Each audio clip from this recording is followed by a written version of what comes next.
सूरदास के ब्रह्मगीत सार के व्याख्या हम कर रहे थे, तो इसका भाग 2 आज शुरू करेंगे 11 से 20 तक। उद्धव मन अभिलाषा बढ़ायो। तो हम देख रहे थे 10 तक हमने देखा था, 10वें पद तक कि श्री कृष्ण उद्धव को ब्रज भेजने की तैयारी कर रहे थे। तो वो काफ़ी बातें बता रहे थे, तो उन बातों को सुनकर उद्धव के मन की अभिलाषा बढ़ गई, उनकी जो खुशी थी वो बढ़ गई। जदुपति जोग जान जिय साँचो, नयन आकाश चढ़ायो। कृष्ण भगवान बोल रहे थे कि तुम तो ज्ञानी हो, परम ज्ञानी हो, तुम निर्गुण के उपासक हो, निर्गुण के ज्ञाता हो। तो वो सारी बातें वो सच मान ली उद्धव ने। श्री कृष्ण तो थोड़ा घुमा फिरा के बात बोल रहे थे, लेकिन उन्होंने सच मान ली और अपने नयन को आकाश की तरफ गर्व से देखने लगे, एक तरह से गर्व करने लगे कि मैं काफ़ी ज्ञानी हूँ। नारिन पे मोको पठवत हो, कहत सिखावन जोग। नारिन मतलब ग्वालिन को जोग की शिक्षा देने श्री कृष्ण भगवान मुझे भेज रहे हैं। इसका मतलब कि मेरा अभिमान करना सही है। मन ही मन अब करत प्रशंसा है मिथ्या सुख भोग। और मन ही मन उद्धव सोचता है कि जो सुख भोग प्रेम सब मिथ्या है और जो मेरा ज्ञान मार्ग है यही सब कुछ है। आयुष मान लियो सिर ऊपर प्रभु आज्ञा प्रमाण। अब प्रभु की आज्ञा की ब्रज जाकर गोपियों को बता ज्ञान मार्ग पढ़ाना, उसको अपने सिर माथे पर रखते हैं, उनकी आज्ञा मानते हैं। सूरदास प्रभु पटवत गोकुल मैं क्यों कहूँ कि आन। अब वो बोलते हैं कि जब मुझे वहाँ पर प्रभु भेज रहे हैं तो प्रभु से और कुछ भी बात मैं नहीं करता हूँ, किसी भी प्रकार का तर्क नहीं करता हूँ। मैं अपने तर्कों को जाकर ग्वालिनों को ही ग्वालिनों को गोपियों को ही वहाँ पे जाके पढ़ाऊँगा। उद्धव के प्रति कुब्जा के वाक्य। अब जब उद्धव ब्रज जा रहे थे तो कुब्जा नाम की एक स्त्री थी जो भी श्री कृष्ण से प्रेम करती थी। तो कुब्जा उद्धव से भी कुछ बातें बोलती है। सुनियो एक संदेशो उद्धव तुम गोकुल को जात, कि उद्धव तुम गोकुल जा रहे हो, ब्रज जा रहे हो, तो मेरी भी एक संदेशा लेते जाओ। ता पाछे तुम कहियो उनसे एक हमारी बात हो, उनसे एक बात मेरी भी कहना। माता पिता को हेत जानी के कान मधुपुरी आए। मथुरा में जो उनके असली माता पिता हैं, देवकी जो उनकी माता हैं और पिता उनके, उनको जानबूझकर उनका प्रेम प्राप्त करने के लिए ही कान्हा मधुपुरी या मथुरा आए हैं। नाहिन श्याम तिहारे प्रीतम ना जसुदा के जाए। तो ये जो श्याम हैं ना तो तुम गोपियों के प्रियतम हैं ना जसुदा के असली पुत्र हैं। समझो बुझो अपने मन में तुम जो कहाँ भली कीन्ही। अब तुमको अपने मन में जो समझना है वो समझ लो, लेकिन सच्चाई यही है। कहाँ बालक तुम मत ग्वालिनी सबे आप बस कीन्ही। कहाँ तो वह श्री कृष्ण छोटे से बालक और कहाँ तुम मदमस्त ग्वालिनी अपने मद में चूर, तो तुमने उन्हें अपने वश में कर लिया था। और जसोदा माखन काजे बहुतक त्रास दिखाई। और जसोदा ने तो थोड़े से माखन के लिए ही उन्हें बहुत त्रास या फिर समस्या परेशान किया। तुम ही सबे मिली दावर दीन्ही रंच दया नहीं आई। तुम सबने जसोदा को रस्सी दी थी जिससे वह उन्हें बांध दिया करती थी। अरु वृषभानु सुता जो कीन्ही सो तुम सब जिय जानो। और वृषभानु सुता यानी राधा जो छोटी छोटी बात पे रूठ जाया करती थी और मानती भी नहीं थी। यही लाज तज ब्रज मोहन अब काहे दुख मनाओ। इन्हीं सब बातों को ध्यान में रखकर ही मोहन ने ब्रिज को छोड़ दिया है। अब तुम किस लिए दुख मना रही हो। सूरदास यह सुनी सुनी बातें श्याम रहे सिर नाई। अब जब कुब्जा ये बातें बोल रही थी तो श्री कृष्ण ये बातें सुन रहे थे लेकिन सिर झुकाए हुए थे। इत कुब्जा उत प्रेम ग्वालिनी कहत न कछु बनी आई। इधर ये कुब्जा है जो मुझसे प्रेम करती है और उधर वो प्रेम मेरे प्रेम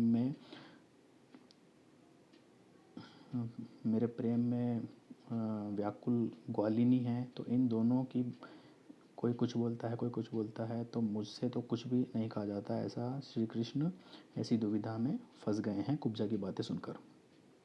13 नंबर का है उद्धव का ब्रज में आना कोऊ आवत है तन श्याम। उद्धव जब ब्रज में आते हैं तो उनको देखकर कुछ बातें होना शुरू हो जाती है कि कोई ऐसा आ रहा है जिसका तन श्याम जैसा है। वैसे ही पट वैसी रथ बैठे वैसी है उड़दाम।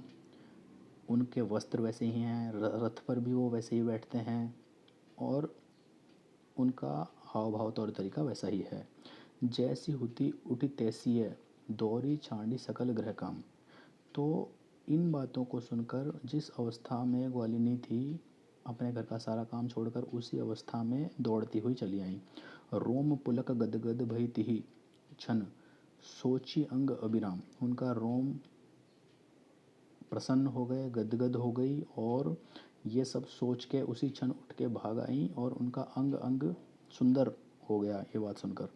इतनी कहत आए गए ऊधो, रही ठगी तिहि धाम। इतना होते हुए उद्धव वहाँ पहुँच गए और उद्धव को देखकर वो ठगी सी महसूस हो गई। सूरदास प्रभु हाँ क्यों आवे, बंधे कुब्जा रस श्याम। और फिर सूरदास जी कहते हैं, ऐसा सब देखकर ग्वालिने बोलती हैं कि प्रभु यहाँ क्यों आएंगे, वह तो कुब्जा के रस में वहाँ डूबे हुए हैं और यहाँ आने का उनका अब कोई काम नहीं। 14वां नंबर, उद्धव का ब्रज में दिखाई पड़ना है कोई वैसी अनुहारी। जब उद्धव ब्रज में दिखाई पड़ते हैं तो अनुहारी मतलब होता है आकृति। तो लोग देखते हैं कि ये कोई श्याम जैसी ही, श्री कृष्ण जैसी ही कोई आकृति है। मधुबन ते इत आवत सखिरी, चिततु नयन निहारी। मधुबन से ये यहाँ आए हैं, हे सखियों इस व्यक्ति को तुम अपने नेत्रों से अच्छी तरह से देखो। माथे मुकुट मनोहर कुंडल पीत वसन रुचिकारी। इनके माथे पर मुकुट है, मनोहर कुंडल धारण किए हुए हैं और पीरे वस्त्र इन्होंने धारण किए हुए हैं। रथ पर बैठी कहत सारथी, जो ब्रजतन बाह पसारी। रथ पर बैठकर सारथी से कुछ कह रहे हैं और इन्होंने ब्रज की तरफ अपनी बाह पसारी हुई है। जानती नाहिन पहचानती हो, मनु बीते जुगचारी। हम इस व्यक्ति को न जानते हैं न पहचानते हैं, क्योंकि हमें तो हमारे प्रभु को देखे हुए 4 युग बीत गए ऐसा प्रतीत होता है। सूरद्वार स्वामी के बिछड़े जैसे मीन बिनु बारी। जैसे पानी के बिना मछलियाँ हो जाती हैं, उनकी स्थिति जैसी हो जाती है, वैसी ही स्वामी से बिछुड़कर ग्वालिनों की स्थिति हो गई है। तो ये इसका अर्थ हो गया। देखो नंद द्वार रथ ठाड़ो, नंद के द्वार पर रथ खड़ा था। बहुरी सखी सुफलत सुख आयो, पर्यो संदेह उर्गाड़ो। पिछली बार सुफलत सुख होता है अक्रूर नाम का व्यक्ति जो कृष्ण को लेने आए थे। तो पिछली बार सुफलत सुख आए थे तो संदेह बढ़ गया था। प्राण हमारे तभी गयो ले, अब के ही कारण आयो। हमारे प्राण तो वो उसी समय ले गया था, तो अब किस कारण आए हो। जानती हो अनुमान सखीरी, कृपा करन उठि धायो। अब इसका क्या अनुमान होगा सखी, क्या कारण है ये जो आए हैं। इतने अंतर आए उपंग सुत, ते ही क्षण दर्शन दीन हो। इतना जब वो आपस में बातें कर रही थी, उसी समय उपंग सुत यानी उद्धव आए, उन्होंने अपने दर्शन दिए। तब पहचानी सखा हरिजू को, परम सुचित तन कीन हो। भगवान के सखा को, मित्र को पहचाना और उन्हें पहचान कर गोपियों का मन एक तरह से प्रसन्न हो गया। तब प्रणाम कियो अति रुचिसों, और सभी कर जोरे। उन्हें प्रणाम किया और अपने हाथ जोड़े। सुनियत रहे तेसई देखे, परम चतुरमति भोरे। अब वो बोलती हैं कि हे भोरे, तुम तो काफ़ी चतुर हो, तुम्हारे दर्शन काफ़ी चतुर हो। और उनकी एक तरह से तारीफ़ करते हुए ये बात वो बोलते हैं, तुम्हारे दर्शन पाए आपको जन्म सफल करी जान्यो। और तुम्हारे दर्शन पाकर हम सब ग्वालिने का जन्म सफल हो गया है। सूर ऊधसो मिलत भयो, सुख ज्यों झक पायो पान्यो। झक मतलब होता है मछली। मछली जैसे पानी पाकर तृप्त हो जाती है, उसी प्रकार सूर को पाकर गोपियाँ भी काफ़ी प्रसन्न हो गई हैं। कहो कहाँ ते आए हो, जानती हो अनुमान मनो तुम, जादवनाथ पठाए हो। गोपियाँ उद्धव से पूछती है, हे उद्धव तुम कहाँ से आए हो। हमें पता है कि तुम जादवनाथ मतलब कृष्ण के पठाए हुए हो। कृष्ण ने तुम्हें कुछ बात बताकर भेजा है। वैसा ही वर्ण बसन पुनि वैसा ही तन भूषण सजिलाए हो। तुम्हारा वर्ण उन्हीं के जैसा है, तुमने कपड़े भी उन्हीं के जैसे पहने हैं और तन पर आभूषण भी उन्हीं की तरह हैं। सरबसु ले तब संग सिधारे, अब का पर पहिराए हो। जब वो गए थे तो वो हमारा सब कुछ सर्वस्व हमारा ले गए, अब तुम किस लिए आए हो। सुनहु मधुप एके मन सबको, सो तो वहाँ ले छाए हो। हे मधुप, हे उधो सुनो, हमारा तो एक ही मन था जिसे वो ले गए हैं, अब तुम क्या लेने यहाँ आए हो। मधुवन की मानिनी मनोहर, तहीं ही जाहूँ जहाँ भाए हो। मधुवन यानी मथुरा की, मानिनी यानी कुब्जा की बात यहाँ हो रही है कि मधुबन की वो कुब्जा काफ़ी मनोहर है, तुम वहाँ ही जाओ उसी के पास। अब यह कौन सयानप, अब तुम अपना सियानापन क्यों यहाँ दिखा रहे हो। ब्रज पर का कारण उठिधाए हो, और किस कारण से तुम ब्रज की तरफ दौड़ते हुए आए हो, क्या कारण है, क्या तुम्हारा उद्देश्य है। सूर जहाँ लो श्याम गात है, जानी भले करी पाए हो। सूर जहाँ लो श्याम गात है, जानी भले करी पाए हो। अब यहाँ पे वो बोलती हैं कि गोपियाँ बोलती हैं कि जो श्याम गात, श्याम वर्ण के जो लोग हैं उन पे भरोसा करना हमारे लिए काफ़ी मुश्किल होता है, क्योंकि अक्रूर श्री कृष्ण और ने हमें पहले धोखा दे चुके हैं वो, तो उन पर हमें भरोसा करना काफ़ी मुश्किल है। अब ये जो है काफ़ी बड़ा है, ये 2-3 पेज का दोहा है, पद है, तो इसकी व्याख्या आना ये थोड़ा मुश्किल लग रहा है। तो इसका मैं सिंपल 17वें नंबर का मैं सिंपल वैसी व्याख्या बता देता हूँ। इसमें क्या है कि जब उधो आते हैं तो गोपियाँ इकट्ठी हो जाती हैं, उनकी बातें सुनने लगती हैं। वो पहले उधो बताते हैं, हालचाल बताते हैं, कैसे कृष्ण है, वहाँ क्या हाल है, यहाँ कैसा है। तो गोपियों को आशा बनती है कि ये हमें कुछ बताएंगे श्री कृष्ण के बारे में। परंतु जब बाद में वो योग ज्ञान की बातें करने लगते हैं तो गोपियों को कहीं ना कहीं निराशा हाथ लगती है, और वो उनसे बोलती हैं कि तुम्हारा जो ब्रह्म है, तुम्हारा जो ब्रह्म है निर्गुण ब्रह्म, वह तो दिखता भी नहीं, और उसका कोई ना रूप है, ना रंग है, ना वर्ण है। हम उसको क्यों देखें, हम उसको क्यों सोचें, जब हमारे पास प्रेम मार्ग में हमारे पास स्वयं साक्षात श्री कृष्ण है, तो हम ज्ञान मार्ग को, तुम्हारे उस मार्ग को, निर्गुण ब्रह्म को हम क्यों माने। और ऐसा करते हुए, तर्क वितर्क करते हुए काफ़ी सारे तर्क देती हैं गोपियाँ कि जिससे उधो अंत में हार मानते हैं। वह श्री कृष्ण के पास जाते हैं और बोलते हैं कि वो मानते हैं कि प्रेम मार्ग ही ज़्यादा महत्वपूर्ण है। तो ये सारा जो प्रसंग है काफ़ी लंबा प्रसंग है, इसमें इन्होंने बताया गया है, लेकिन व्याख्या आने की संभावना इसमें से नहीं है। अगला हम देखते हैं। हमसो कहत कौन की बातें, गोपियाँ उद्धव से बोलती हैं। जब उद्धव उनसे बार बार बोलता है ज्ञान मार्ग की बातें, तो गोपियाँ बोलती हैं हमसे किसकी बातें करते हो। सुनि उद्धव हम समझत नाही, फिर पूछती हैं ताते। उद्धव हमें समझ नहीं आ रहा है, हम तुमसे फिर पूछते हैं तुम किसकी बात करते हो। कौन नृप भयो कंस किन मार्यो, को वसुदो सुत आही। कौन है जो मथुरा में राजा बना, किसने कंस को मारा, और वसुदेव का पुत्र कौन है। हमारे यहाँ परम मनोहर जीजितु है मुख चाही, हम तो हमारे मनोहर श्री कृष्ण का मुख देखकर ही जीते हैं, जी रहे हैं। दिन प्रति जात सहज गोचरन, गोप सखाले संग।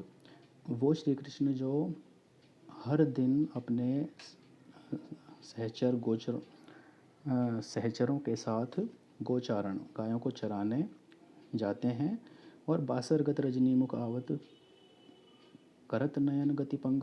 और वासरगत यानी शाम के समय वापस लौट कर आते हैं, और उन्हें देखकर हम स्तब्ध रह जाते हैं। उनकी जो सौंदर्य है उसे देखकर ही हम प्रसन्न रहते हैं। को व्यापक पूरन अविनाशी, को विधि वेद अपार। जिस व्यापक पूर्ण अविनाशी की तुम बात कर रहे हो, हम उसे समझने में असमर्थ हैं। उसकी लीला अपार है, वह पूर्ण है, व्यापक है, परंतु हम उसे समझने में अपार हैं। सूर वृथा बकवाद करत हो, या ब्रजनंद कुमार। अब गोपियाँ बोलती है कि उनके मन में तो कृष्ण ही बस चुके हैं, अब उधो तुम फालतू की बकवास मत करो। बकवाद मतलब बकवास करत हो, या ब्रजनंद कुमार। ऐसे श्री कृष्ण को जैसी तुम विशेषताएं बता रहे हो, जो राजा हैं, कंस को मारा है, ऐसे श्री कृष्ण को हम नहीं जानते हैं। हम उसे ही जानते हैं जो हमारे मन में बस चुके हैं, उन्हीं को देखकर हम जिंदा हैं। तो इस प्रकार की बातें इस पद में की गई हैं। अगला, तू अली कासो कहत बनाए। यहाँ पे उद्धव को संबोधित करते हुए गोपियाँ कहती हैं, तुम किससे बातें बना रहे हो, क्या कह रहे हो? बिनु समझे हम फिर बूझत है। हम फिर पूछते हैं, तुम कहना क्या चाहते हो? किन पे गवन कीनो सकटनी चढ़ी सुफलत सुत के संग। सकटनी होता है मतलब जो रथ या गाड़ी, ये वाला थोड़ा दोहा है ना, थोड़ा टफ है, कठिन है। तो कौन थे वो जो गए थे सुफलत सुत के साथ रथ पर चढ़कर? किनवे रजक लुटाए विविध पटी पहिरे अपने अंग। जो धोबियों को जिन्होंने अपने वस्त्र लुटाकर राजा के वस्त्र धारण कर लिए, पहिरे अपने अंग। किन हति चाप निदरी गज मार्यो किनवे मल्ल मति जाने। हति, अब यहाँ पे हति, हति का मतलब होता है तोड़ा, और चाप मतलब होता है रथ। किसने रथ तोड़ा, किसने गज मारो, गज मतलब किसने हाथी, कंस के हाथी को मार दिया, वो कौन है? अब ये सब काम श्री कृष्ण ने किए हैं। और उद्धव जब गोपियों को ये बताता है तो इस जो नया कृष्ण है, इस प्रकार का कृष्ण जो मथुरा में जाकर उन्होंने जो जो काम किए, उसे पहचानने से गोपियाँ मना कर देती हैं। यही सब बातें यहाँ आ रही है। उग्रसेन वसुदेव देव की किनवे निगड़ी हठी भाने। उग्रसेन, वसुदेव, देवकी, इन तीनों की बेड़ियों को किसने तोड़ा? तू काकी है करत प्रशंसा कौन घोष पठायो। तुम किसकी प्रशंसा कर रहे हो, किसने तुम्हें पढ़ाया है? किन मातुल बधी लयो जगत जस कौन मधुपुरी छायो। और कौन है जो मधुपुरी या मथुरा में छाया हुआ है, उसी की बातें चारों तरफ हो रही है।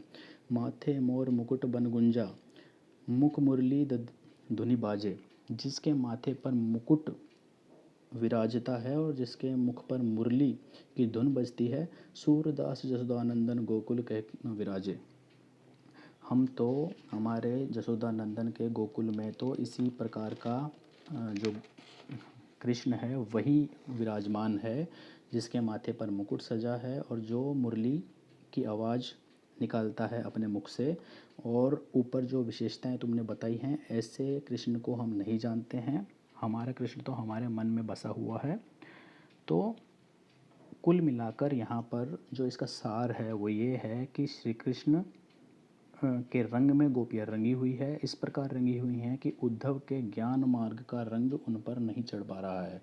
उद्धव कई प्रकार से अलग अलग तरीके से उन्हें बता रहे हैं कि श्री कृष्ण हैं वो खुद निर्गुण हैं, वो खुद जो इस समाज के अलग अलग कार्य करते हैं, परंतु जो ग्वालिनी हैं वो मना कर देती हैं कि ऐसा किसी, हम कृष्ण को अगर वो हैं तो हम नहीं जानते, हम सिर्फ उन्हें जानते हैं जो प्रेम मार्ग के हमारे साथ प्रेम में डूबे रहते थे। अब ये आज का अंतिम है। हम तो नंद घोष की वासी।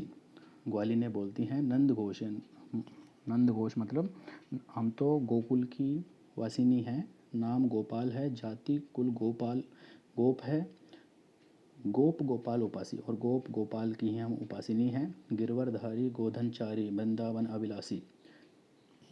ऐसा कृष्ण जो गोवर्धन पर्वत को उठाने वाला और वृंदावन की हम अभिलाषी हैं। राजा नंद जशोदा रानी जल्दी नदी जमुनासी। हमारे राजा नंद हैं, जसोदा रानी हैं, और हमारे जो यहाँ पर नदी है वो जमुना जैसी पवित्र है। प्राण हमारे परम मनोहर कमल नयन सुख राशि। हमारे जो प्राण हैं, हमारे जान है, वो कृष्ण हैं, मनोहर यानी कृष्ण है, कमल नयन सुख राशि और जिनका जो नयन है वो कमल की तरह हैं और जो हमें सुख प्रदान करते हैं। अब सूरदास प्रभु कहो कहाँ लो अष्ट महासिद्धि दासी। अब यहाँ गोपियाँ बोलती हैं कि ऐसे कमल नयन सुख राशि मनोहर, परम प्रिय हमारे प्राण यानी श्री कृष्ण, उनके सामने अष्ट महासिद्धि भी यदि हमें प्राप्त होती है तो वो भी हमारे किसी काम की नहीं है। अर्थात जिसने श्री कृष्ण की कृपा प्राप्त कर ली उसे सिद्धियां पाने की आवश्यकता नहीं है। अष्ट महासिद्धि प्राप्त करना हमारे लिए उतना सुखकारी नहीं है जितना कृष्ण को प्राप्त करना, ये इसका संदेश है।